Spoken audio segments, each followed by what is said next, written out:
हिमाचल में cross voting से BJP ने यहां की राज्यसभा सीट जीत ली। क्रॉस वोटिंग का असर तो उत्तर प्रदेश में भी देखने को मिला, लेकिन इन सबका सबसे ज्यादा फायदा बीजेपी को हुआ है। यूपी की 8 और हिमाचल की 1 राज्यसभा सीट की बदौलत बीजेपी की स्थिति राज्यसभा में पहले से ज्यादा मजबूत हो गई है।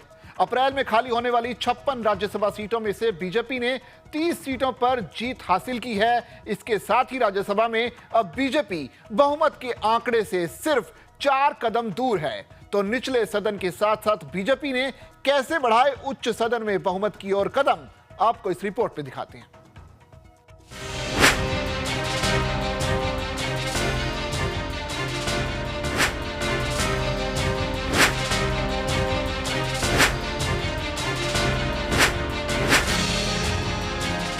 साल 2014 में लोकसभा चुनाव में प्रचंड बहुमत हासिल करने के बाद बीजेपी का विजय रथ इस कदर आगे बढ़ रहा है कि विपक्ष चारों खाने चित हो रहा है।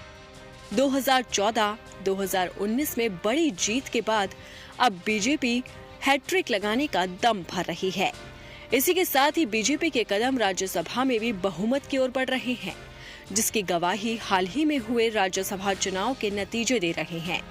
अप्रैल में खाली होने वाली 56 राज्यसभा सीटों में से बीजेपी ने चुनाव में 30 सीटों पर विजय हासिल की है। इसमें से पार्टी ने 20 पर निर्विरोध और 10 सीटों पर वोटिंग के बाद जीत हासिल की। दरअसल राज्यसभा के 56 सदस्यों में से 41 सदस्य निर्विरोध चुने गए, जबकि 15 सीटों के लिए यूपी, कर्नाटक और हिमाचल प्रदेश में मतदान हुआ। बीजेपी ने उत्तर प्रदेश की 10 सीटों में से 8, कर्नाटक की 4 में से 1 और हिमाचल प्रदेश की 1 सीट पर जीत हासिल की। इस जीत के साथ ही बीजेपी के नेता गदगद हुए जा रहे हैं। आवाज आती है और अंतरात्मा कहती है कि हमें आज राष्ट्र के साथ जाना है, देश के साथ जाना है, देश के विकास की ओर जाना है और देश आगे बढ़ रहा है। और एक तरफ कांग्रेस का नेतृत्व उनकी साथ देता है जो कहते हैं सनातन डेंगू है, सनातन को मार देना चाहिए, सनातन को गाली बकना, भगवान राम का अपमान करना, उनके साथ में खड़ा होता दिखाई देता है। तो लोगों को लगता है, और वो तो हिमाचल तो देवभूमि है, देवभूमि में स्वाभाविक है, लोगों की आत्मा जागी है, तो उन्होंने उस कांग्रेस को छोड़ने का काम किया है। अभी तो कांग्रेस के कार्यकर्ता ही न्याय मांग रहे हैं, वो न्याय यात्रा किसके लिए निकाल रहे हैं? और जिसका नेतृत्व भ्रष्टाचारी हो, 5000 करोड़ के घोटाले की जमानत पर माँ बेटे छूटे हो, तो उसका परिणाम यही निकलने वाला है। लोकसभा के चुनाव में उत्तर प्रदेश 80 में से 80 सीट मोदी जी को तीसरे बार प्रधानमंत्री बनाने के लिए तैयार है। मैं तो कह रहा हूं सर, इसका ये संकेत है कि 80 में से 80 लोकसभा की सीटें प्रधानमंत्री मोदी जी को तीसरे बार प्रधानमंत्री बनाने के लिए ये एक बहुत अच्छे शुभ संकेत है।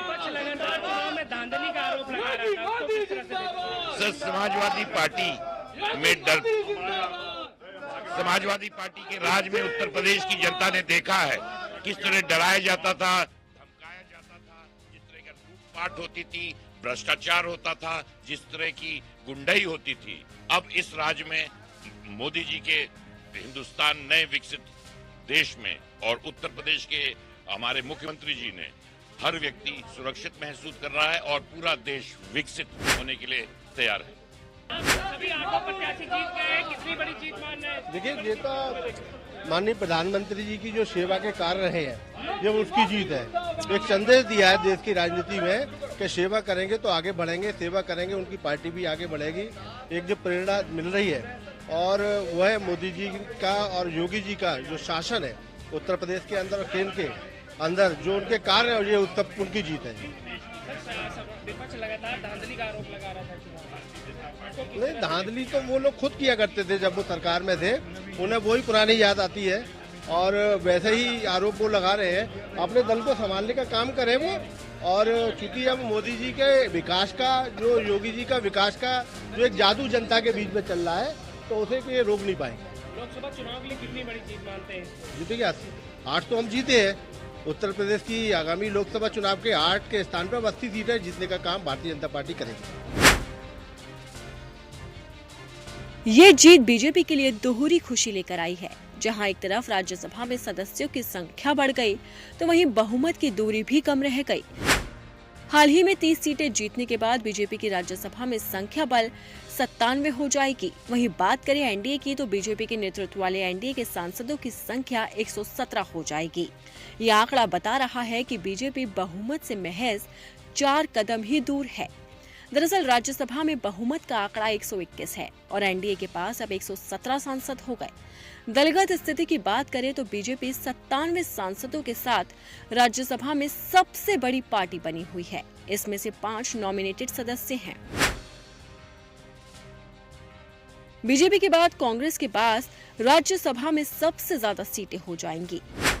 कांग्रेस के पास 29, तृणमूल कांग्रेस के पास 13, VIRSCP के पास 11, बीजू जनता दल के पास 9, BRS के 5, राष्ट्रीय जनता दल के 6, CPM के 5 और अन्ना द्रमुक और जनता दल यूनाइटेड के सदस्यों की संख्या 4-4 हो जाएगी।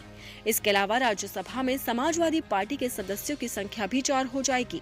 शिवसेना, CPIM, CPI और NCP के सदस्यों की संख्या 2-2 हो जाएगी। वहीं BSP, MDMK, Kerala Congress M, Indian Muslim league, UPP, Tamil मानिला कांग्रेस, RPI, RLD, पतली मक्कल काची, NPP, MNF, JDS और असम गण परिषद के सदस्यों की संख्या 1-1 हो जाएगी। अब ये आंकड़ा साफ बता रहा है कि बीजेपी में कितना दम है। अब इस जीत के बाद बीजेपी की राह और आसान हो जाएगी, क्योंकि बहुमत न होने की वजह से पार्टी किसी भी बिल को पास करवाने के लिए दूसरे दलों से सहयोग मांगती थी। यहाँ तक कि कई बार तो भारी विरोध का सामना भी करना पड़ा था। लेकिन अगर अब बहुमत मिल गया तो लोकसभा की तरह ही राज्यसभा में बीजेपी दमखम दिखाएगी। अब बीजेपी तो बहुमत को पार करने के लिए पूरा जोर लगा रही है, जिसकी तस्वीर यूपी से लेकर हिमाचल के चुनाव में साफ नजर आई। अब देखना होगा कि आगे कौन से और राज्यों में बीजेपी जीत का परचम लहराकर इतिहास लिखती है और राज्यसभा में बहुमत के आंकड़े को पार करती है।